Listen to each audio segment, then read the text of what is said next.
welcome to episode 104 of Talking About Rowdy. I'm Mike Hogan. I'm just a cow. See, And I did that. See, that's a diamond cutter plus the boom.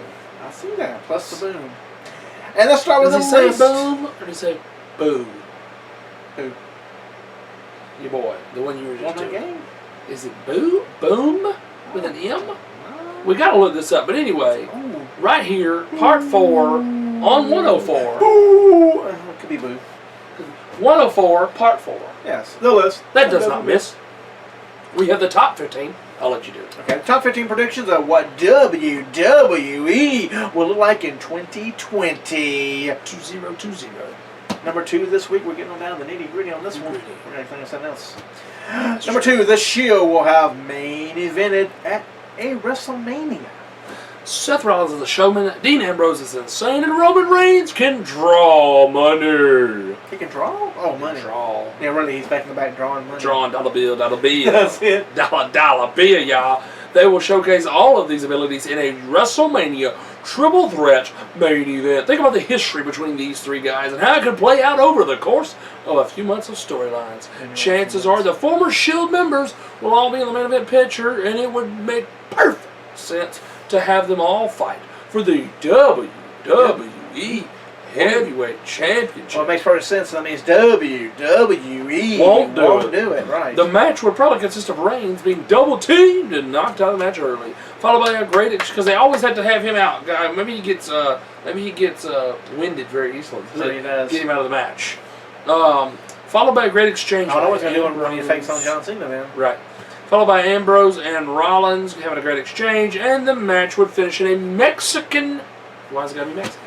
Standoff between the three, unleashing finishers on each other repeatedly. So a lucha style match. Anyway, right? Lucha? Yeah. Yes. Bold prediction: Dean Ambrose will win this match to become the WWE World Heavyweight Champion. Be first time because they keep wanting to snatch away from him. I mean, I can get behind that part. I can too. I'm good with that. I mean, AJ Styles needs to be the WWE champion. I don't think so. Something like that. Maybe if they create a 6-man tag title match, a tag title championship, they got enough 6 peoples. They got the clear. I love how they keep talking about, that he was hurt and pulled from the weekend, then he was on shows this weekend.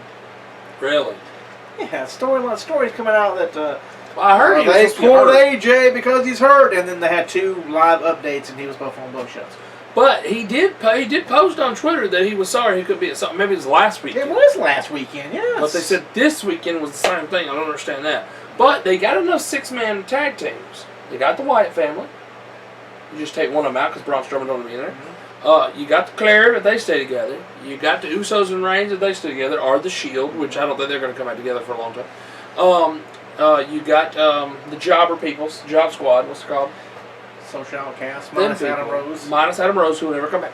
They take him on the pictures, on the Yeah. videos. That's And Victor's now part of them. So horrible. So sad for him. He's like, why am I getting screwed?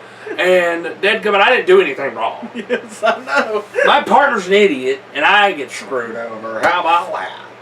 But yeah, there's probably other 6-man tags I don't even think of that. But anyway. Man, they can make a few 6-man tags of people that don't do anything. Thank you. So, And then you can make another championship. but they don't have enough already. Well, they don't use them right, so you just got to add more just because they don't use them right. Yeah, that's always the best thing to do. What up next? Up next is story time, folks. At Top Road Reality. Endings that screwed great WWE storylines and what should have happened. Chapter 9, Sting versus the Authority. What happened was Sting made his unforgettable WWE debut at 2014 Survivor Series, evening the odds against the Authority, and helping Dolph Ziggler score a huge win over Seth Rollins in the main event. Sting then called out Triple H and Stephanie's corrupt regime, warning them that he had been watching them. Yes, down in Florida, in Orlando. As WWE's vigilante, he had finally arrived to make things right. It was if a Batman character had come to life within the WWE. And Sting and Triple H were on a collision course to WrestleMania 32. This is how it ended. Yes. What was established in the build-up was not at all carried over into the match itself. Suddenly all the ideals of the heroic Sting looking to bring down the unscrupulous. I think I got that right. You Actually, did get that right. unscrupulous. Don't try it again. Don't try it again. Just move Authority. on. I'm excited though. Were replaced by Bizarro WWE versus WCW grudge match. Michael Cole, JBL repeatedly screamed on commentary about how it was us against them, and reminded the audience at home that Sting once tried to put us all out of jobs. Not really. The fact that WWE had already won the war 14 years ago. I know. Let it go. 14 years ago. Seemed lost on the commentators. The match became an overbooked mess as members of the DX and the NWO interfered, and Sting was eventually cold-cocked with a sledgehammer, pinned in the middle of the ring. If that wasn't bad enough, Triple H then walked over to Sting, shook his hand, and patted him on the back of the head in a fatherly, the Tri-Kid gesture. The next night on Raw, Sting thanked Triple H for the opportunity and made it clear that there would be no follow-up. This is how it should have ended. Sometimes you just have to go with the obvious and give the people what they want.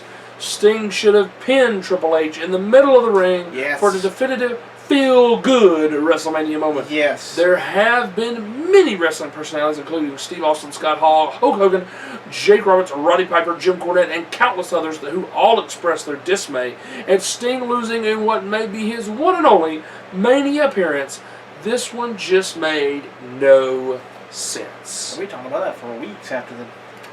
4 weeks. I wonder if Jerry Lawler's on the panel, does that mean Mauro Ranallo will be on the pay-per-view? Because he usually does. Mauro Ranallo's in the pre-show match. Then it's going to be JBL, Cole, and Byron.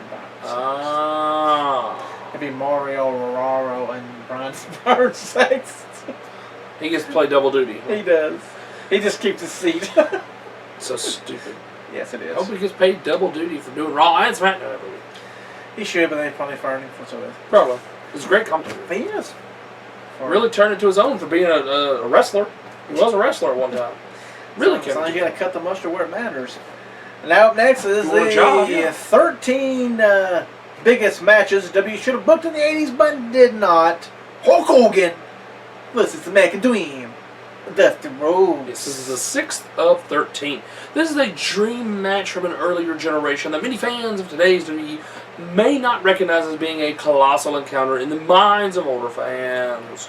Although any list regarding the biggest matches that never happened during the 80s would not be complete without Hogan versus Dusty Rhodes. The truth is that it was never in the cards. While it was technically possible for the two to have a few matches or an entire program together, the reality of the situation was that Vince McMahon was never going to book Dusty Rhodes in that position. Vince gave Dusty silly vignettes, polka dots, a dancing gimmick, and eventually a robust, common woman valet meant to degrade the American Dream. A main event run with a champ wasn't happening on Vince's watch. Also, both men were quintessential, I got that one right, baby faces during their time in the WWF. And the babyface versus babyface matches didn't happen in the company during the 80s. It just wasn't the done thing. The done thing. That's right. Considering Dusty's history as the booker for Vince's competition, Jim Crockett Promotions, any finish for this hypothetical match would have seen the Hulkster go over. So in some ways, fans of Dusty might be grateful they never... What is... Oh, because Byron's coming out. I was like, what? WrestleMania? I thought your thing skipped. I was like, what in the world? So fans of Dusty might be grateful they never had to witness this match in Vince's promotion. Yeah, I mean, I see how the match would have been good, but there would have been no points. No, but it could have They're both faces. There's always a way. I also don't really agree with them saying that the whole scenario of Dusty's gimmick was to degrade him. Yeah. I get that some people didn't like it, but sometimes, like, okay, because they talked about when he came over, they wanted Dusty not to have anything to do with the backstage stuff. They wanted him just to relax and have fun and just be a wrestler. And he went out there and he killed it with that gimmick. He did great with that gimmick. So maybe it was just... else. Like his son, Cody. Right. So maybe it was just the fact of, hey, we'll give you this and let's see if you can do something with it since you were so great at booking all these other talents. So I don't see anything. I don't think it degraded him. I think it gave him another layer. It did, but yeah, he should have been WWF champion at least once. I mean, that would have been nice. Yeah. But in that era, he was in the wrong era for that because Hogan, he clamored over that. It was all him the whole time Dusty was there. Yep, because Hogan, when Hogan took a break, Savage was the face, and Savage had turned heel to Hogan come back. So. And then it was Warrior's time. Oh, wearing pink and white. Pink and white. Not the pink and black attack, but the pink and white attack. Got new gear. Oh, little skulls and hearts and like a little Shawn Michaels and Bret Hart there, ain't it? It looks like it a little bit. The pants definitely look like it. Hey, you were right.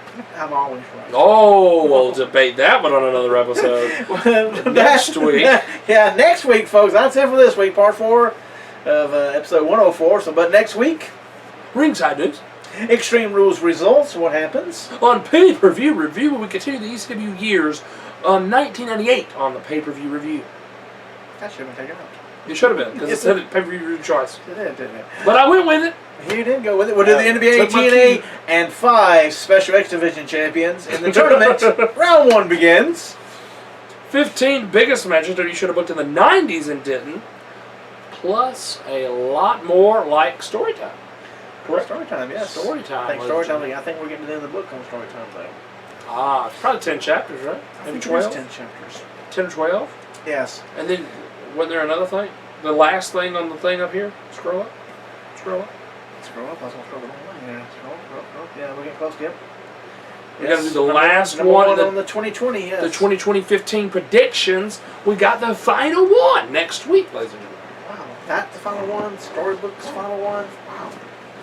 We got a lot more things we got to come up with. Oh, there's always stuff in the and on the road. Here we go, ready to go, rock and roll. I'm good with it. Tutti frutti. That's why this guy is the booker of segments. And there's Dolph Screwzo with his face has just been crushed. I like it. Yes, he books the segments, Yes. and I read. I like it. You like it? Well, that's it, folks. I want to thank each and every one of you for watching this week, and we'll be back here next week to do it all over again until we get it right, which the way we stumble and tumble and bumble That's over true. words and everything, it can be a while. But I got quintessential. You did. And then other word. They give you a star for that one. Not a dust, though. But you can't tell me who the announcer was they fired. Rich Brennan! Wow! Yes! Right when you said it, I was like, hey, there it is! Right! Right when you said it, I was like, hey, there it is. That's the way to end it there, folks. That is the way they ended. And a happy note. Thanks a lot. And we're going to finish watching Extreme Rules here. So by the time you watch this, I hope you enjoyed Extreme Rules. Yes. See you next week. Did we already say our names? Did we say our names? Well, I'm Mike Hogan. I'm Justin Kyler. And we'll see you next week. Fate